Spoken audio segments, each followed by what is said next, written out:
جمال الوجود بذكر الإله وتصفو الحياة بنور هدى. جمال الوجود بذكر الإله وتصفو الحياة بنور هدى. وتطرب نفس له طاعة ويبلغ سعد إلى منتهى. جمال الوجود بذكر الإله وتصفو الحياة بنور هدى. جمال الوجود بذكر الإله وتصفو الحياة بنور هدى. وتطرب نفس له طاعة ويبلغ سعد إلى منتهى.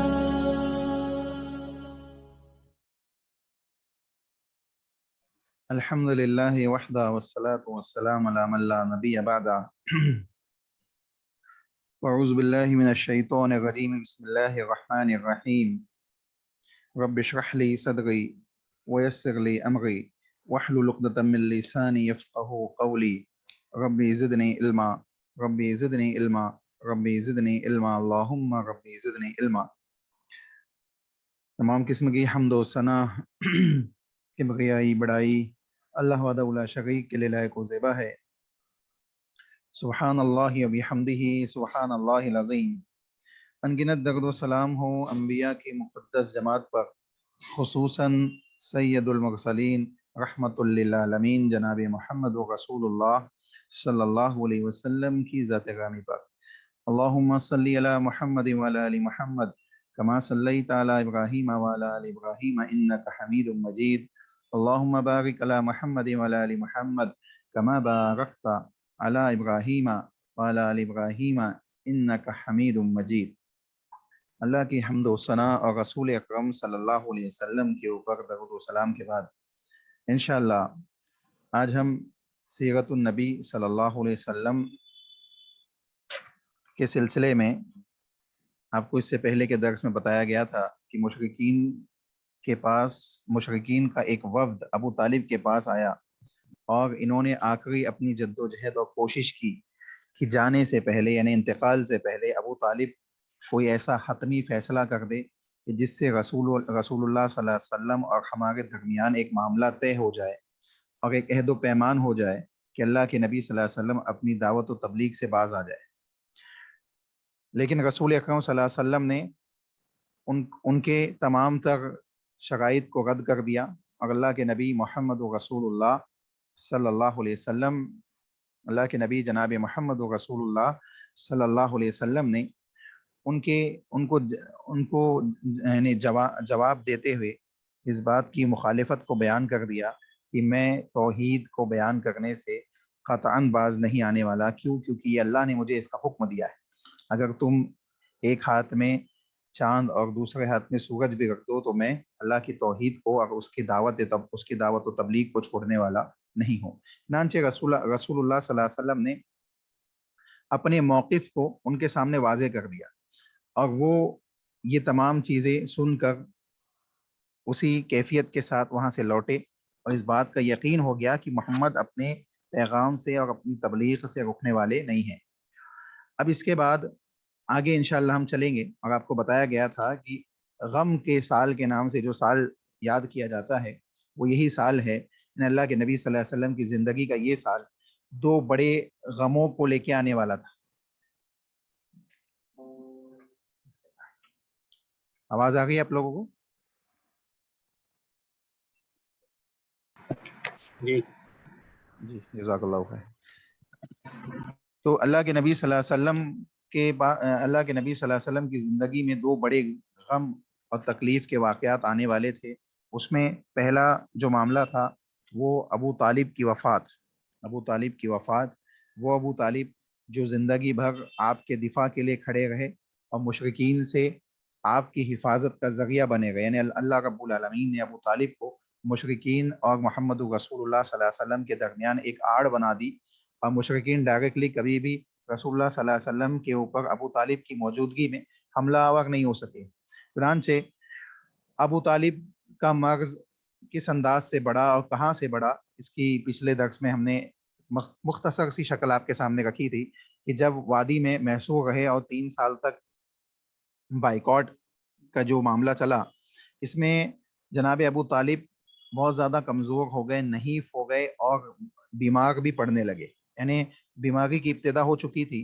اور یہی بیماری آگے چل کے مرض الموت بن گئی، اور اسی بیماری کے ساتھ آپ اس دنیا سے رخصت ہو گئے، یعنی انتقال کر گئے۔ ابو طالب کا مرض بڑھتا چلا گیا اور بالآخر انتقال ہو گئے۔ ان کی وفات شعب ابی طالب کی محصوری کے خاتمے کے 6 مہینے کے بعد رجب 10 نبوی میں ہوئی، یعنی 10 نبوت میں ان کا انتقال ہوا۔ اس میں اختلاف ہے، لیکن راجہ قول 10 نبوی رجب کے مہینے کی، یعنی رجب کے مہینے میں 10 نبوی، یعنی اللہ کے نبی صلی اللہ علیہ وسلم کی نبوت کا 10واں سال،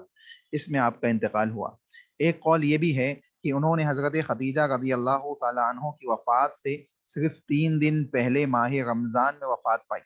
صرف 3 دن پہلے ماہ رمضان میں وفات پائی، یعنی اس قول کے مطابق بات یہ ہوگی کہ ابو طالب کی وفات ہوئی اور اس کے 3 دن بعد حضرت خدیجہ رضی اللہ تعالی عنہا کی وفات ہوئی، ٹھیک ہے۔ اور صحیح بخاری کا اگر واقعہ دیکھ لے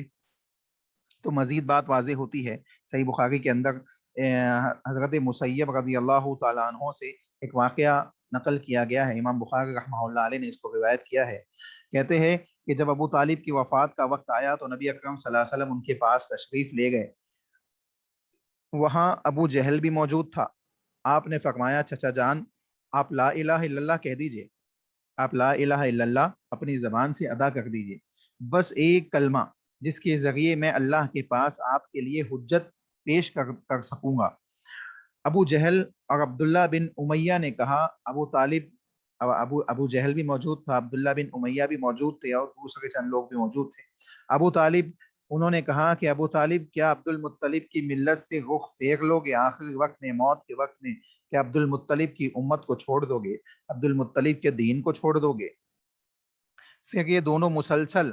ابو طالب سے بات کرتے رہے، یعنی ابو طالب کو بات کرنے کا موقع انہوں نے دیا نہیں، رسول اللہ صلی اللہ علیہ وسلم سے ہم کلام ہونے کا موقع نہیں دیا، یہاں تک کہ آخری بات جو ابو طالب نے لوگوں سے کہی تھی وہ یہ تھی کہ عبد المطلب کی ملت پر میرا انتقال ہے، یعنی اب عبد المطلب کی ملت پہ میں رخصت ہوتا ہوں۔ مطلب یہ ہے کہ ابو طالب نے یہ بات واضح کر دی کہ میں محمد رسول اللہ صلی اللہ علیہ وسلم کی شریعت کو نہیں مانتا ہوں۔ گویا یہاں جناب ابو طالب کا انتقال کس حالت میں ہوا؟ ایک، یعنی ملت عبد المطلب کا مطلب یہ ہوا کہ مشرکانہ ملت کے اوپر اس دنیا سے رخصت ہوئے۔ اللہ کے نبی جناب محمد رسول اللہ صلی اللہ علیہ وسلم نے ارشاد فرمایا، میں جب تک آپ سے روک نہ دیا جاؤں، یعنی اللہ مجھے منع نہ کر دے،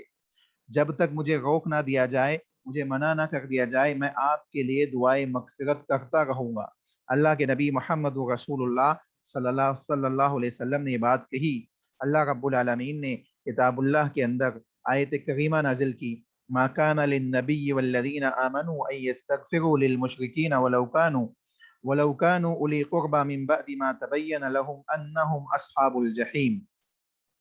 اللہ رب العالمین نے کتاب اللہ کی اس آیت میں واضح کر دیا کہ اے محمد صلی اللہ علیہ وسلم، یعنی نبی صلی اللہ علیہ وسلم کو مخاطب کرتے ہوئے بیان کیا گیا کہ نبی اور اہل علم کے لیے، اہل ایمان کے لیے یہ درست نہیں ہے، یہ جائز نہیں ہے کہ مشرکین کے لیے دعائے مغفرت کرے، اگرچہ وہ قرابت دار ہی کیوں نہ ہو۔ یعنی ایک شخص اگر کلمہ گو نہیں ہے، مشرکانہ زندگی، کفریہ زندگی گزارتا ہے، کلمے سے اس کا کوئی تعلق نہیں ہے، تو ایسے شخص کے لیے دعائے مغفرت کرنا ایمان والوں کے لیے جائز نہیں ہے۔ نبی اکرم صلی اللہ علیہ وسلم کو منع کر دیا گیا کہ نبی کے لیے اور اہل ایمان کے لیے یہ بات جائز اور درست نہیں ہے کہ مشرکین کے لیے وہ دعائے مغفرت کرے، اگرچہ وہ نزدیکی رشتہ دار ہی کیوں نہ ہو، یعنی قرابت دار اور رشتہ دار ہی کیوں نہ ہو۔ آپ دیکھیں ابو طالب اللہ کے نبی محمد رسول اللہ صلی اللہ علیہ وسلم کا دفاع کرنے والے، ابو طالب اللہ کے نبی صلی اللہ علیہ وسلم کے چچا، محبوب ترین چچا، آپ کو بچپن سے لے کے جوانی تک اور یعنی فائدہ پہنچانے والے، آپ کی پرورش کرنے والے، ان کے لیے اللہ رب العالمین نے یہ بات بیان کر دی کہ اگر وہ قرابت دار بھی ہے، نزدیکی رشتہ دار بھی ہے، لیکن کفر کے ساتھ، شرک کے ساتھ اس دنیا سے رخصت ہوا ہے، تو ان کے لیے دعائے مغفرت کرنا تمہارے لیے جائز نہیں ہے۔ اس کے بعد بیان کر دیا گیا اللہ کے نبی،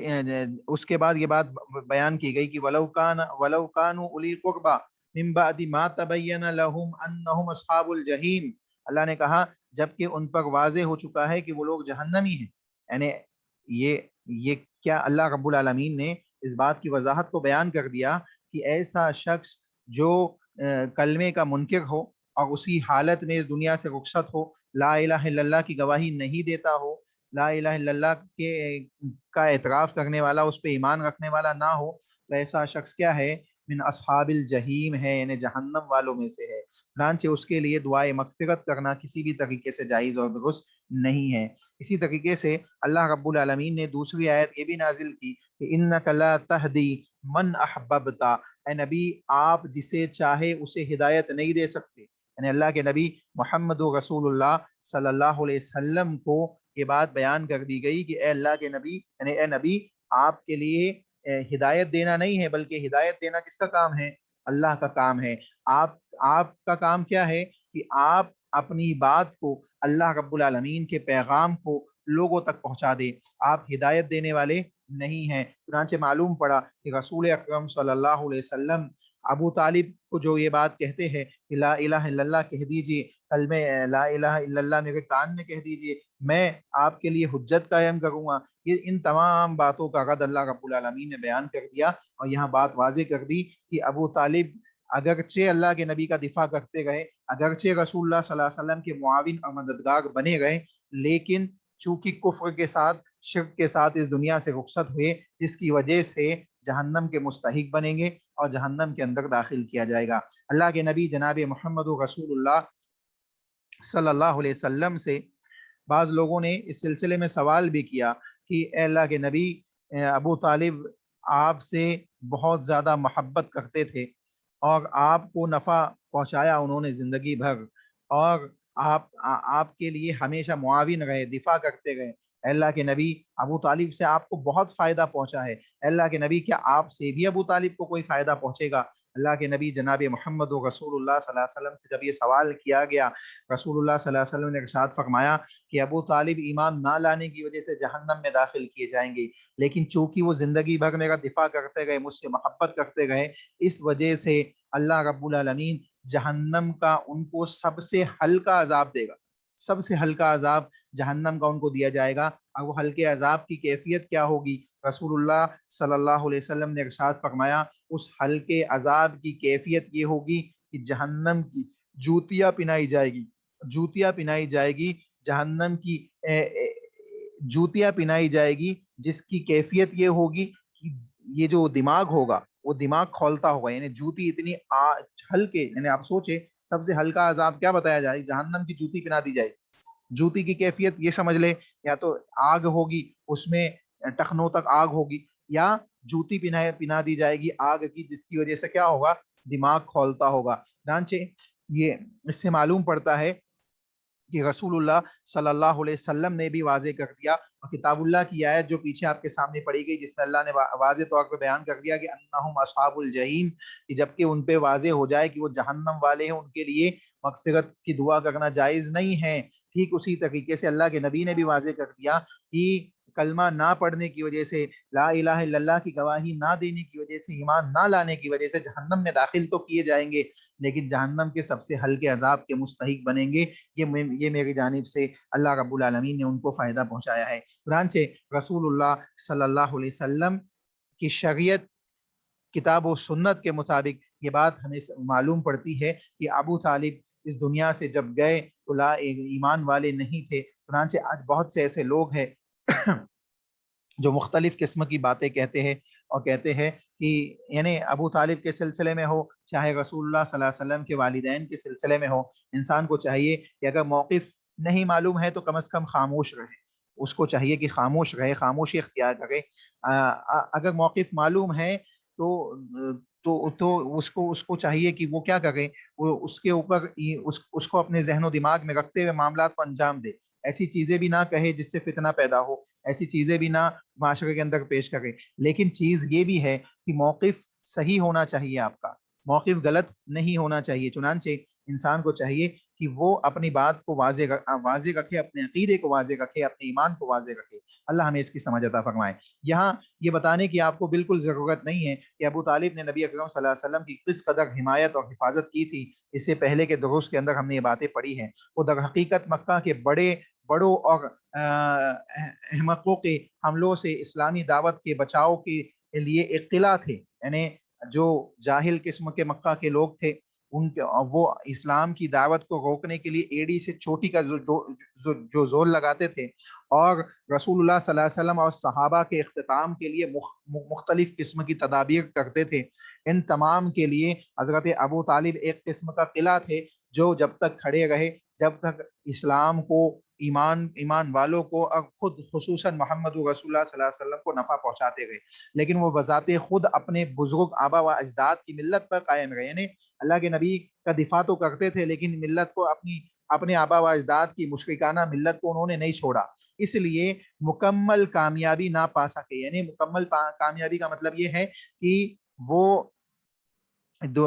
مکمل کامیابی نہیں حاصل کر سکے کیونکہ ایمان کو نہیں لائے۔ اللہ کے نبی صلی اللہ علیہ وسلم نے کہا تھا لا الہ الا اللہ کہہ دو تفلحوا تملک العرب والعجم، قولوا لا الہ الا اللہ تفلحوا، لا الہ الا اللہ کو قبول کر لو تم کامیاب ہو جاؤ گے، عرب اور عجم کے بادشاہ بنا دیے جاؤ گے۔ رسول اللہ صلی اللہ علیہ وسلم نے ان کے سامنے باتوں کو پیش کیا، اور اسی چیز کو عباس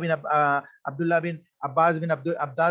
المطلب رضی اللہ تعالیٰ عنہ سے مروی ہے کہ انہوں نے نبی اکرم صلی اللہ علیہ وسلم سے دریافت کیا کہ آپ اپنے چچا کے کیا کام آ سکے، وہی حدیث جو ابھی میں نے آپ کے سامنے بیان کی، کیونکہ وہ آپ کی حفاظت کرتے گئے اور آپ کے لیے دوسروں پر بگڑتے اور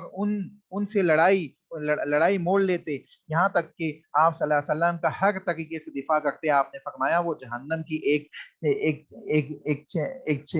اللہ کے نبی صلی اللہ علیہ وسلم نے ارشاد فرمایا کہ جہنم میں داخل تو کیے جائیں گے ابو طالب، اور اگر میں نہ ہوتا تو وہ جہنم کے سب سے گہرے گڈھے میں ہوتے، جہنم کے ہلکے عذابات اللہ رب العالمین ان کو دے گا۔ چنانچہ معلوم پڑ رہا ہے کہ رسول اللہ صلی اللہ علیہ وسلم کے دفاع کی وجہ سے اللہ رب العالمین نے ان کے ساتھ یہ معاملہ انجام دیا کہ ان کو جہنم کا ہلکا ترین عذاب دیا، لیکن ہلکا ترین عذاب بھی معمولی عذاب نہیں ہے جس کی وجہ سے دماغ کھولتا ہوگا۔ آپ اندازہ لگائے کہ اللہ کے نبی نے ہلکا ترین عذاب تو کہا، لیکن ہلکے ترین عذاب کی کیفیت یہ ہوگی کہ جوتی پہنائی جائے گی تو دماغ کھولتا ہوگا، یہ کیفیت ہوگی۔ چنانچہ معلوم پڑ رہا ہے کہ حضرت ابو طالب کا انتقال ہو گیا، اور رسول اللہ صلی اللہ علیہ وسلم کو نہایت ہی غم پہنچانے والا یہ معاملہ تھا۔ اللہ کے نبی جناب محمد رسول اللہ صلی اللہ علیہ وسلم کے پاس آپ کے چچا کا تذکرہ ہوا، اللہ ہوتا تو آپ فرمایا کرتے کہ ممکن ہے قیامت کے دن انہیں میری شفاعت فائدہ پہنچا دے اور انہیں جہنم کی ایک کم گہری جگہ میں رکھ دیا جائے کہ آگ صرف ان کے دونوں ٹخنوں تک ہی پہنچ سکے۔ یعنی یہ بھی رسول اللہ صلی اللہ علیہ وسلم کا معاملہ تھا کہ جب ان کے سامنے ابو سعید خدری رضی اللہ تعالیٰ عنہ سے حدیث مروی ہے، صحیح بخاری کے اندر بھی حدیث موجود ہے کہ انہوں نے بیان کیا کہ اللہ کے نبی کے سامنے جب رسول اللہ صلی اللہ علیہ وسلم کا تذکرہ کیا جاتا تو کیفیت یہ ہوتی کہ رسول اللہ اس وقت بھی اپنی زبان سے یہ کہتے کہ ممکن ہے کہ شفاعت سے ان کو کوئی فائدہ پہنچ جائے، اور جہنم سے اگر نکالے نہ جائے تو کم از کم جہنم کی ہلکی ترین عذابات کی جگہوں پہ ان پر رکھا جائے۔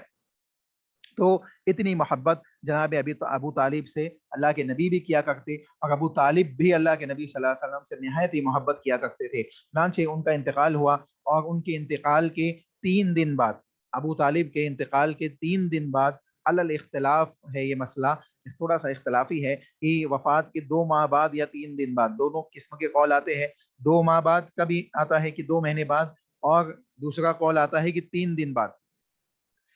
دوسرا قول کیا آتا ہے کہ 3 دن بعد حضرت ختیجہ رضی اللہ تعالی عنہا کا انتقال ہوا۔ حضرت ختیجہ رضی اللہ تعالی عنہا کا بھی انتقال ہو گیا، یعنی جناب ابو طالب کی وفات کے 2 ماہ بعد یا 3 دن، صرف 3 دن بعد، علل اختلاف القول، حضرت ام المومنین ختیجۃ الکبریٰ رضی اللہ تعالی عنہا بھی رحلت فرما گئی، ان کا بھی انتقال ہو گیا۔ ان کی وفات نبوت کے 10ویں سال ماہ رمضان میں ہوئی۔ اس وقت وہ 65 ایئرس کی تھی، یعنی 65 برس کی تھی، اور رسول اللہ صلی اللہ علیہ وسلم اپنی عمر کے 50ویں سال میں تھے، یعنی اللہ کے نبی صلی اللہ علیہ وسلم